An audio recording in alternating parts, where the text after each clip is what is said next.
Aló. Buenos días, profesores y a todos los presentes. Mi nombre es Constanza Pacheco Gómez. Pertenezco al séptimo B del Liceo Bicentenario de la Ciudad de Los Ríos. Mi profesor tutor es don Robinson Villagrán Bernal. Mi tema es el maltrato animal. Bueno, yo digo no al maltrato animal. Como pueden ver en esta imagen, los animales no conocen de razones para entregar amor, cariño, lealtad y felicidad. En esa imagen dice: tu mascota te adora. Piensa seriamente si merece que le pongas una mano encima. El maltrato animal. Como la palabra lo dice, maltrato. El maltrato animal comprende comportamientos innecesarios o estrés animal. Los mismos van desde la negligencia en los cuidados básicos hasta el asesinato malicioso. Digamos no al maltrato animal. Que no hablen no significa que no sientan.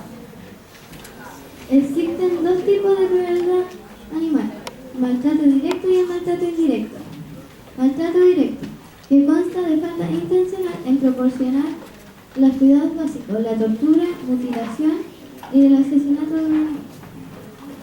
El abandono, como pueden ver ahí, no existe mayor crueldad y cobardía que ofrecer amor a alguien y luego abandonarlo. La negligencia. La negligencia es cuando tú dejas a un perro sin poder comer ni tomar agua, al frío y al calor. La violencia física. La violencia física es cuando ejerce fuerza contra un animal. La tortura, como pueden ver ahí, es ejercer fuerza y torturarlo con cualquier otro instrumento.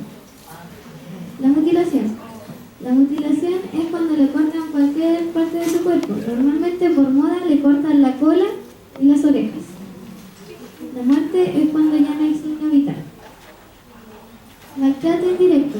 Este tipo de maltrato se hace cuando eres testigo o apoyas el maltrato, tortura o hostigamiento de algún animal. También cuando ignoras completamente algo que pasa a tu alrededor diariamente.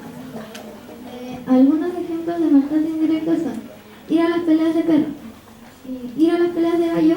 Las dos son lo mismo porque las estás apoyando y apuestas por ellos. Ir a las corridas de toro, tortura, ni arte ni tortura. Normalmente en España se realizan estas corridas. Se le entierran estacas y se desangran lentamente hasta morir. Y en algunas ocasiones le prenden los pachos. Ir al circo, porque los animales se estresan porque tienen muy poco espacio, o sea, cuando están en jaulas. ¿Sabía usted que la crueldad hacia los animales y la violencia humana tienen una relación directa? Porque el niño que golpea o tortura podría crecer y pegarle a un ser humano hasta matarlo. El padre que golpea a un perro podría estar golpeando a su esposa e hijos. Y el niño que lastima a un animal posiblemente ya sea testigo de una pelea de sus padres en la casa. Como pueden ver, ese perro galgo dice: ¿qué culpa tengo yo? ¿Qué crimen he cometido? Ninguno, solo el de haber nacido.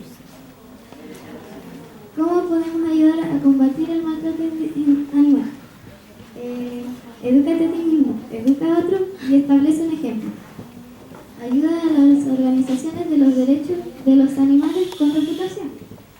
Ejerce presión para cambiar las leyes relativas a los animales. Protesta contra aquellos que maltratan y abandonan a los animales. Como pueden ver, en esta imagen, ellos están presentando a la caza de focas en Alaska porque se matan muchas arañas. En la segunda imagen, que es la que estoy apuntando, dice: los animales no son payasos, porque algunas veces los pintan en los circos y eso le hace daño a su pelaje.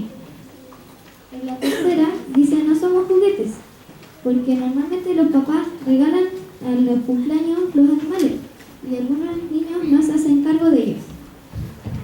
En esta están representando las corridas de toros en España, porque igual se matan muchas al año. ¿Qué se puede denunciar?